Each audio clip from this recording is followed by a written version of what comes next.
What's going on, guys?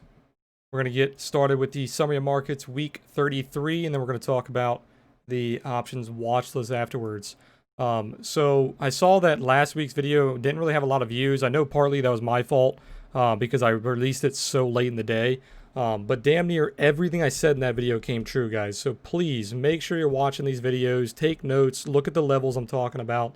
I know you guys don't all trade every single one of the markets that I'm talking about in these videos, but for the markets that you guys do trade, like Bitcoin, Ethereum, gold, you guys really need to be paying attention to these levels because almost from the start, when I started making these videos, these levels have been spot on in one way or another. So please be taking notes, watch these levels, mark them out on your chart. There's a ton of money being put into these, being given in these videos. So make sure to pay attention, take notes, but let's get started. So last week, what I told you guys on SPY was that we were looking pretty good on the pivot, holding support. It looked like it was going to bounce, but if it didn't bounce pretty hard to like 345, 350, it was going to look pretty weak, and you wanted to be pretty neutral, not go too heavy until you saw a decent bounce, and we did not see that decent bounce. So what I did last week was I started selling premium on Walmart, AMD, a couple of others,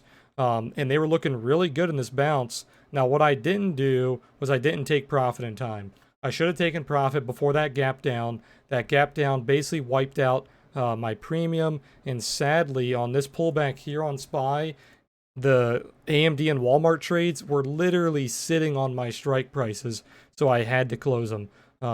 So we closed them for about break even on both those trades. But SPY basically, you pushed up, but you were not able to get above that trail. And then we started to see that sell off. So now we're back below that pivot.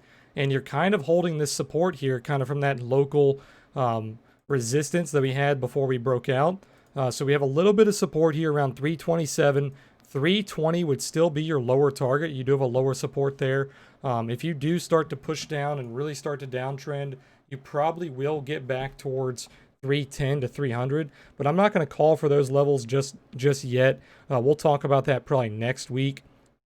The levels you really want to be watching for next week, for this current week, are 320 and then probably around like 315. 315 could be a big level. You can see a lot of resistance came in around there. A lot of support as well. So watch that level. Watch for 320. If we do start to push higher, keep an eye around 340, 339. It's going to be that trail on the OTS. So keep an eye on that. Dividends did come in on SPY, so those dividends are going to be priced in already. So if we do start to bounce, watch that 50 moving average, watch the pivot. You want us to get back above those levels. If you start to turn green again on the OTS, then we will most likely begin to retest those highs. Your upper targets would be 351 and 358. All right, looking at gold, this trend line is basically invalidated. We're going to go ahead and get rid of that. We are just consolidating into the 50 moving average. This is actually extremely bullish. This is a low time frame setup that I used to use all the time when I was trading momentum. When you see this breakout away from the 50 moving average, and then it starts to consolidate into the 50 moving average, this is typically pretty bullish because the 50 moving average will basically push it all the way back up, and you'll get almost like a cup and handle or a bull flag breakout. So for now, I would be slightly bullish on gold as long as you stay above the trail, the 50, the pivot. You got a lot of support right here. I would be bullish until you start to get back below like 1920, 1910, around those lower levels. So maintain a bullish bias for now. Upper target's 1993, 2039. Lower target, if you do start to break the 50, would be around 1810, which is your point of origin of that breakout. All right, moving on to oil here. So oil, last week, if you guys watched the video, I told you to stay bullish as long as that daily pivot was holding. You put in a daily pivot, you were starting to go higher. You had a couple of 4-hour levels here to watch out for, 38, 39, 75. Now we're back above the 50. Now we're back above the trail, looking pretty bullish. You are kind of topping out a little bit on this doji. So if you don't start to get above, I'd say 43, you are going to look a little bearish. Maybe pull back down towards the 39 to 40 area, but short term, I would definitely stay bullish here, even if you do pull back. I would only get bearish again if you show strength kind of below 39. But short term, long term, this does look like a pretty decent bounce. So watch for 43 and then a breakout above 43. All right, moving on to Bitcoin. Bitcoin did exactly what we said on the summary of markets. So if you guys watched that video, you played this perfectly. I told you guys to stay bullish above that daily pivot. As long as that pivot was in, you were looking good. But you were going to retest these prior resistance levels. That's why I drew out this box here. You have a cluster of resistance coming in. You have a pivot. You have the 50 moving average. You have the trail. You have the range low. Ton of resistance here, okay? But now we are testing it and pulling back a little bit. So this does look like it is a dead cat bounce into resistance. So I would be short-term bearish until we find value back above this cluster around 11.3, okay? So stay bearish until you find value above 11.3. Local targets would be like 10.46, the pivot around 10.1, and then if you really want to go lower, probably around 9.4, okay? Moving on to Ethereum. Same exact thing we said on Ethereum. Stay bullish above the pivot. You are pushing up into this cluster of resistance. Now we're failing off this resistance. You have a couple of sell signals coming in on the daily of Ethereum, so it's kind of signifying that you should be selling this bounce. Okay, momentum is also signaling a bull trap here. The bulls are being trapped on this pullback. I would not be bullish on Ethereum until there's value found above 395. Upper targets would be around 432, 470. Maintain bearish bias into 350 and into 320 for next week. Okay. All right, that's the summary of markets. Let's move on to the options watch list. Let me pull up my other layout here.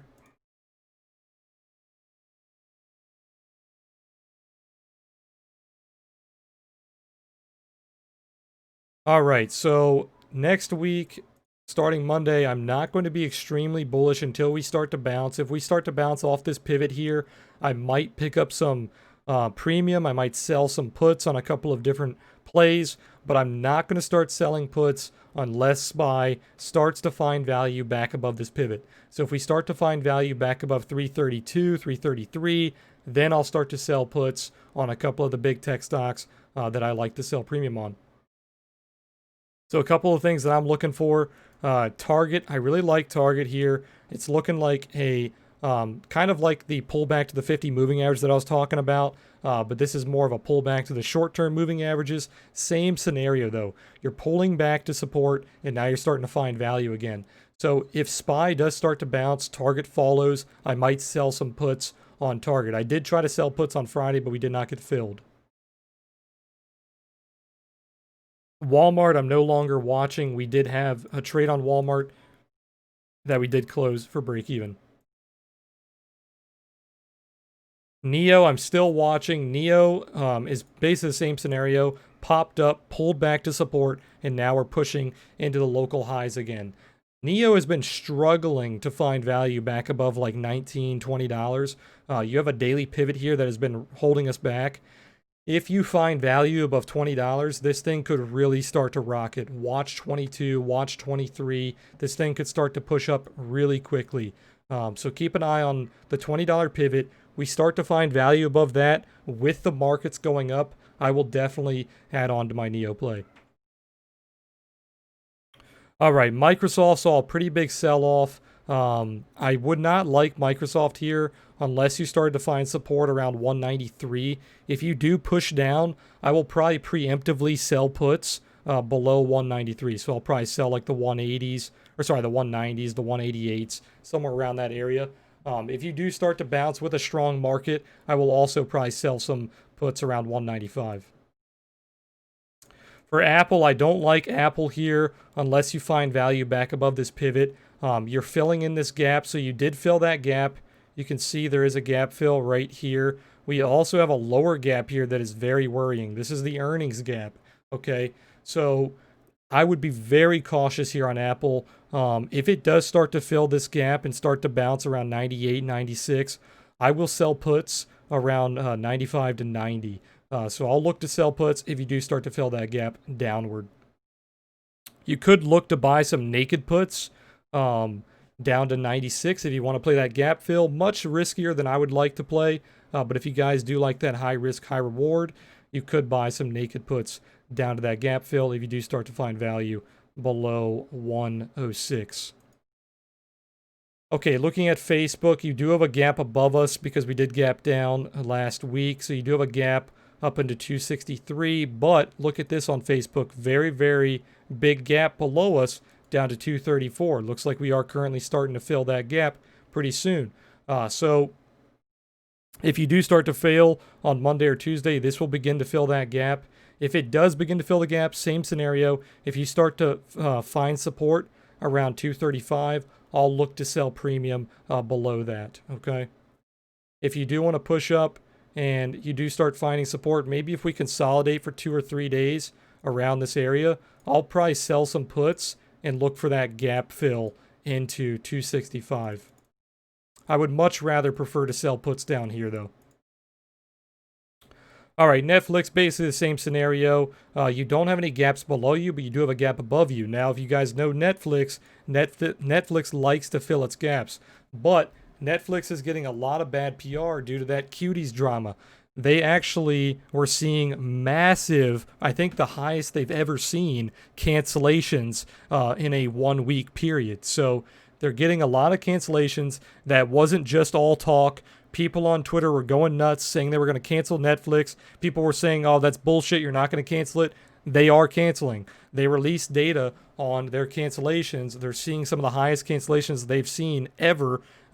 Even if you compare it to when Disney Plus launched, they're like tripling their cancellations from when Disney launched their platform.